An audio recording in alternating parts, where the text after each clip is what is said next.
Hey yo, what's good though? Soul here, and welcome back to my story mode. So I'm sure that a couple of you looked at this video and immediately thought, what in the hell is actually wrong with Soul talking about Generation 10 when we're not even finished with the DLC for Generation 9 yet? And my rebuttal to you, good citizen, is that there's not really much else to talk about in regards to the DLC or Generation 9, to be completely frank with you. If by chance you're new to this channel, just know that within the last year, before and after the game came out, we drilled Generation 9 into the ground in terms of content. We talked about every aspect of it, so just know that if there's anything you've ever wanted to hear be talked about regarding Generation 9, I've talked about it. Now, of course, we're still going to talk about Part 2 of the DLC when that drops, but we still have a little over a month, so we'll talk about that when we talk about that. And of course, this video isn't exactly opening the floodgates to talk about Generation 10 stuff, because when I do that, it'll probably be when they announce Generation 10, so I'm not going to get too crazy ahead of myself. I just wanted to talk about this very specific topic before we get our next big announcement in February. I bring up this very specific topic at this particular point in time because I want to see if anything that I say in this upcoming video stands the test of time. I have absolutely no doubt in my mind that Generation 10 is only a couple of years away. And when they do inevitably drop that generation, I want to be able to come back to this video and just see if they directly pulled from any of the things that worked and didn't work within Generation 9. Now, to clarify, this is not just me pinpointing and nitpicking all of the stuff that went wrong with Generation 9. I mean, of course, granted, there's probably going to be some nitpicky stuff in there, there's really no avoiding that, but that's not the basis of the video. Right now, I am solely looking at concepts that worked, concepts that could work, and concepts that don't really work. Like I said in my previous video, Pokemon Scarlet and Violet is one of the most ambitious generations we have ever had with Pokemon. Legends still kind of takes this top spot, but we've already talked about that enough. The primary thing with Generation 9 is that there are a lot of concepts that were introduced that work pretty well, but because of those concepts being introduced, there are a lot of things that should have been, but were not introduced as concepts.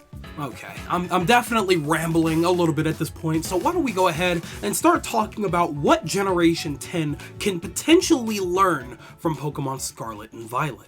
The first concept that is absolutely crucial to talk about here is the fact that open world just works beautifully, hand in hand with Pokemon. Not that this is something that was ever actually in question, of course, because in a way, Pokemon has almost always felt somewhat open world. Granted, the path that we were on in every previous game was a little more linear, but the same general idea was there. Visiting different cities and towns and going into people's houses, interacting with them and getting items out of them. That's the most RPG open world thing that I could think of. Now, of course, the entering random people's homes is kind of missing from this game, but the general idea is still very much present. Despite the frame rate issues, despite the kind of emptiness of the world in some aspects, it's still very much an engaging world to traverse around. Being able to just run around freely in these big open fields and catching every Pokemon in sight. Or just seeing Pokemon out in the open world doing their thing, sleeping, flying, running, playing with other Pokemon. It just makes sense. Even in this somewhat underdeveloped version of the game, you can really see all of the possibilities that they were trying to make work. As a Sonic fan, I do hate this phrasing, however, I have to admit, it's a step in the right direction. There is absolutely no possible way in hell that we could go back to anything linear, because that would just be a disservice to the future of the series. Now that we've had the taste of a true open world Pokemon game, there is something that we absolutely cannot go forward without, and that is side quests. I know we've already talked about this a lot, but the thing about RPGs is that they can't really function all that well without having side quests. I mean, technically, yeah, they can, of course, but why would you want them to? In the defense of Pokemon, of course, we've never had true side quests throughout the entirety of the series. However, now that we're really moving forward with the whole 3D aspect and being in an open world, with Pokemon Legends as proof, side quests are really important. Side quests are kind of critical in RPGs as well as open world games because they not only help you get around the world in different ways, but they help you learn about the world as well as its characters. Through side quests, you end up in places that you would never normally end up in on your main quest, or you end up talking to people that you would never bother talking to normally. Now you're learning about the history of the world, the history of the characters, these miniature stories that are going along alongside your main quest, and it really immerses you a lot more. On top of that, in most other RPGs, you get rewarded with items that could help you along your main quest. In the case of Pokemon, they already have so many items within this world that they could reward the player with, it's not even funny. On top of that, we have an entire catalog of rare Pokemon. Hey, maybe utilize that a bit more and make us go out of our way to complete side quests so that maybe, just maybe, we would have access to a rare Pokemon that we wouldn't be able to get otherwise. It's that simple. Side quests help build the entirety of the world, and we cannot have another open world game without that. That's all I'm gonna say about that, because frankly, I could talk about side quests all day. In a very similar vein though, we need to have a little more activity going on inside these towns. In a way, this does kind of play into the side quest situation, however, I feel like it's a little bit more than that. There was a time in previous Pokemon games where you would go into a town and you would feel a new atmosphere immediately. Every town and city almost felt like it had its own unique culture, its own style, its own history. Scarlet and Violet isn't the only game to blame for this, however, I feel like we've kind of lost the plot here when it comes to building a world. I don't even think that this is something that I brought up in my review of Scarlet and Violet, however, in this latest generation, I've come to understand that we are at the worst that we could possibly be with that specific situation.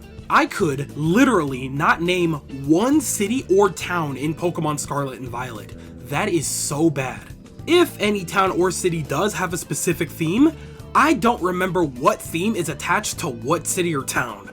Terrible. I could not only hum the theme for Ecruteak City in Generation 4, I could sing to you and explain the route theme from Route 125 in Pokemon Platinum. This is not a game. All I'm saying in this aspect is that towns and cities just need a little more hoopla going forward. Give said city or town a very specific theme, add a little bit of history, give us some activity to do within or maybe just right outside of the town or city, and you've got something a little memorable. I'm not too worried about the music aspect because y'all can usually kill that anyway, without fail, but everything else, I think could use just a little bit more work.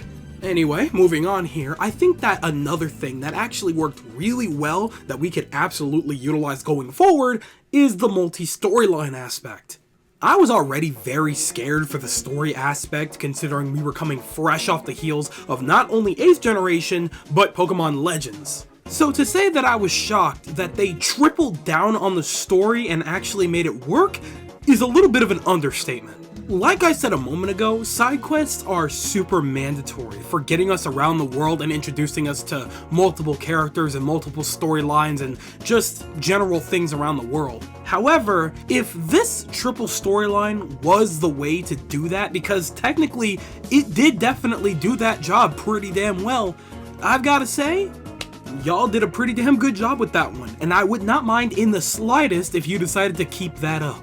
Next up on my little list here is fashion, and that it is not optional to have that. That is mandatory. Again, coming off of 8th Gen, which had some of the best fashion options that we've ever had in a Pokemon game, it was kind of heartbreaking to only have 4 options of clothing in the entirety of Pokemon Scarlet and Violet. Again, I completely understand that the entirety of the game was based around the fact that we attended this academy, and so we had to be in some form of uniform to really represent that. What I don't understand is why the characters that are around us the most are the only people in the entirety of the school that are allowed to modify their outfits. You're telling me that my character isn't allowed to wear black shorts, but Penny can wear a sweater, or Arven can wear an entire puffer jacket? What the hell? It's in the name. The player character is meant to represent the player, so not being able to do what I want and dress how I want to feel more like me in this RPG doesn't really feel like very much representation is happening there. Whatever ends up happening for Generation 10 of Pokemon, we know for a fact that you guys like to move on and not do the same thing, which means we're never going to be based around something like a school again where we have to wear similar outfits to each other. So, in that sense, unless you're putting us in the frickin' army for Pokemon or something like that, y'all cannot use that excuse again. You have to let us design our own outfits. Plain and simple.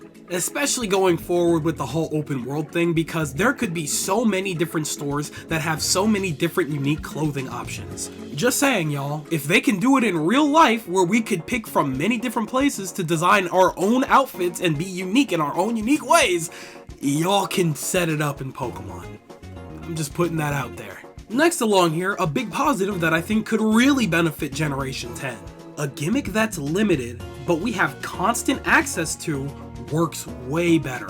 It's no mystery that ever since you guys introduced gimmicks, you guys have had a very hard time finding a balance. Mega Evolution was phenomenal. However, not only was it super overpowered, but only certain Pokemon had access to it.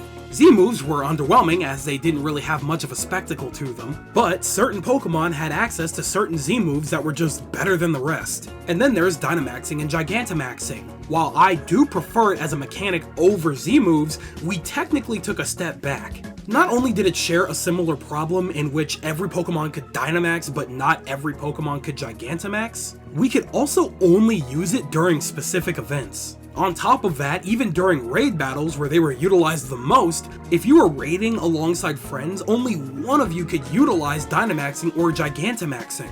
So overall and over time, that mechanic and gimmick just became really underwhelming. However, Terrestrialization flips all of that on its head.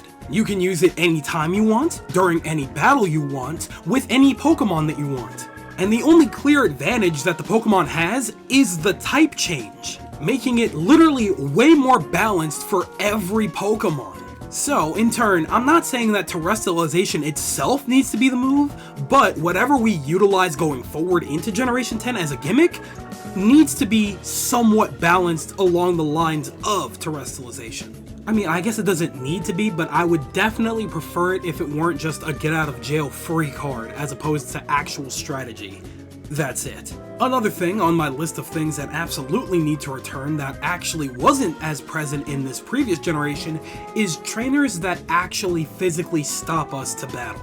I talked about this in my review for Pokemon Scarlet and Violet, but going through the game without mandatory battles from trainers is kinda not the wave. I really do believe that having trainers in these games served as phenomenal strength checks. Maybe we don't have to be forced to run into every single trainer in the region, because in an open world game like this one, that could end up really overwhelming, not only to battle, but to design as well. However, I do think that trainers should still be able to spot you from certain points and make their way to you. In the footage that I've been using for Pokemon Scarlet and Violet for months now, it was my second run-through of the game, and I almost didn't interact with a single other trainer. Granted, introducing us to raids was probably the damage that dealt that, considering the fact that the rewards are so much better for leveling up your Pokemon, but at the same time, maybe we could limit that going forward so that we actually have a reason to battle trainers. Pokemon battling is the name of the game. You're a Pokemon trainer, they're a Pokemon trainer. Being able to skip that and just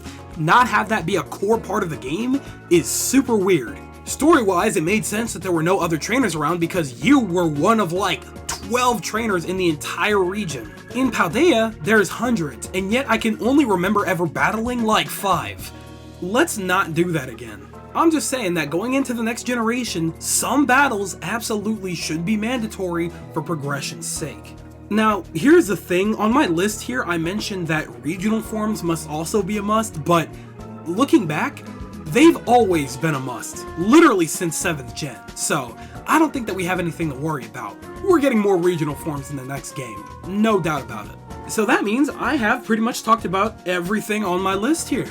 all in all, I think that there's a lot of good takeaways from Generation 9, and I feel like if they were to take the proper steps that they took with Generation 9 and just kind of improve the direction that they were going, we could see a really awesome open world 10th generation of Pokemon, and I'm really looking forward to any and all of the ideas that they implement. Maybe not all, we'll go with most. And obviously it's a given that I would like for them to actually bring the entirety of the team together and actually take their time on Generation 10, but that is so unlikely to happen. That's not the point of the video anyway, but I can hope that they function. I think that that's pretty fair. And you know, if we follow this little guideline here, I'm sure that we could be looking at a very potentially amazing Generation 10, but hey, that's just me. So that just about does it here. I don't really have anything witty to say or anything like that because I want to go. It's time for me to go. I'm just getting over being a little sick, and so I haven't recorded in like 2 weeks. So there's a little bit of a raspiness in my voice that I can feel. I don't know if you guys can hear it, but I can feel it, and I don't like it. So I'm gonna go, and I'm gonna rest that now, so I can work on another video later. But before I go, I must ask, do you agree with everything that I said in this video? Do you think that Generation 10 could learn a lot from Pokemon Scarlet and Violet? Or do you think that Generation 10 should stray so far away that it's completely unrecognizable from anything Scarlet and Violet has given us? Tell me everything that you guys are thinking in the comment section below, because you know for a fact that I am always down there with you guys. But with that, it's time to skedaddle on. So, I'd like to thank you guys ever so much for watching. I truly do hope you enjoyed. Do me the greatest favor of dropping a like and a comment, and consider subscribing for more content just like this here. And with that, gonzo. Thanks again, hope you enjoyed, and I'll be seeing you guys in the next video. Do me the greatest favor of taking good ass care, and I'll see you all next time. Bye! Oh my god, I did it.